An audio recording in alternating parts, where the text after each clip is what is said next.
عزیزوں اور دوستوں، السلام علیکم ورحمۃ اللہ وبرکاتہ۔ حضرات، کل سیرت سرور عالم صلی اللہ تعالی علیہ وسلم کے اللہ کے رسول صلی اللہ علیہ وسلم پرم رکشک کی سرکشا میں کچھ حصہ رہ گیا تھا۔ آج میں اسے آپ حضرات کی خدمت میں پیش کرنے کی کوشش کر رہا ہوں۔ تو حضرات، آئیے شروع کرتے ہیں۔ بسم اللہ الرحمن الرحیم۔ قریش میں ایک بہت بڑا دشت نضر بن حارث تھا۔ اس نے قسم کھائی کہ ہمیشہ آپ صلی اللہ تعالی علیہ وسلم کے مقابلے میں ڈٹا رہے گا، لوگوں کو آپ کے ورد اکساتا رہے گا اور کچھ بھی نرمی سے کام نہ لے گا۔ یمن کا ایک نگر ہیرا ہے، نضر وہاں بھی جا چکا تھا۔ وہاں اس نے فارس کے راجاؤں کے قصے پڑھے تھے، ان کی عبادتوں کا حال سنا تھا، عالموں، بدوانوں اور گیانیوں کے پاس بھی بیٹھ چکا تھا۔ وہ سائے کی طرح آپ صلی اللہ تعالی علیہ وسلم کے پیچھے لگا رہتا، جہاں کہیں دیکھتا کہ آپ لوگوں کو اسلام کی اور بلا رہے ہیں، کفر کے برے انجام سے ڈرا رہے ہیں، گزری ہوئی قوموں کی شکچھا پرد گھٹنائیں بھی سنا رہے ہیں، اور اس پرکار لوگوں کے دلوں کو نرم کرنا چاہتے ہیں، تو جھٹ یہ بھی وہیں پہنچ جاتا۔ جب آپ صلی اللہ تعالی وسلم وہاں سے چلے جاتے تو لوگوں سے کہتا، بھائیوں، میں تو اس سے بھی اچھی باتیں کرتا ہوں، لو سنو، میں سناتا ہوں۔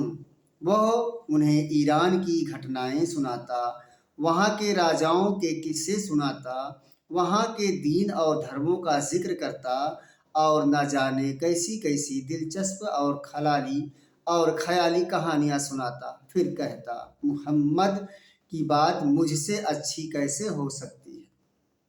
کیا میری ہی طرح وہ بھی پچھلوں کی داستانیں نہیں سناتا؟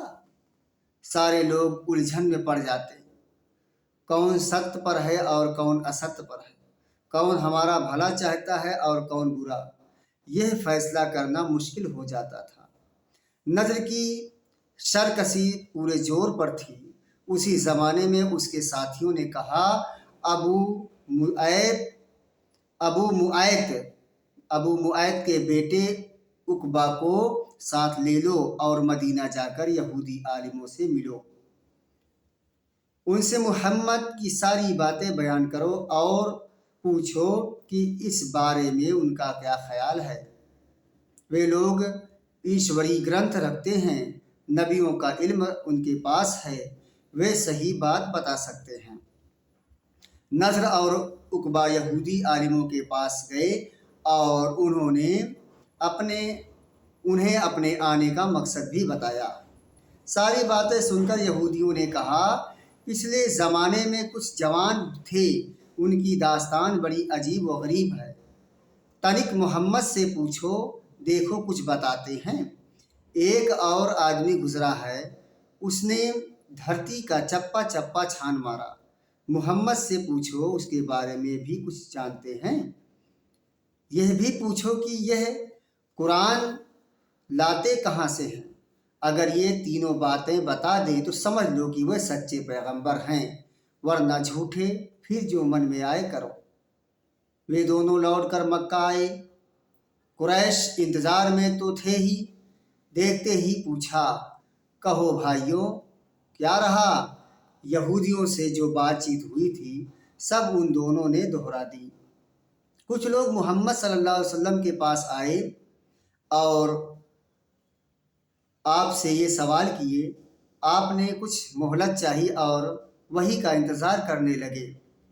اللہ نے آپ صلی اللہ علیہ وسلم کو وحی کے دوارا ساری باتیں بتا دی، جوانوں کا قصہ بھی بتایا جو سورہ کہف میں تفصیل سے موجود ہے، سیام یعنی بھرمڑ کرتا کے سمبندھ میں بھی بتایا کہ وہ ذوالقرنین تھے، ان کی یہ گھٹنا ہے، ان کا ورنن بھی سورہ کہف میں موجود ہے۔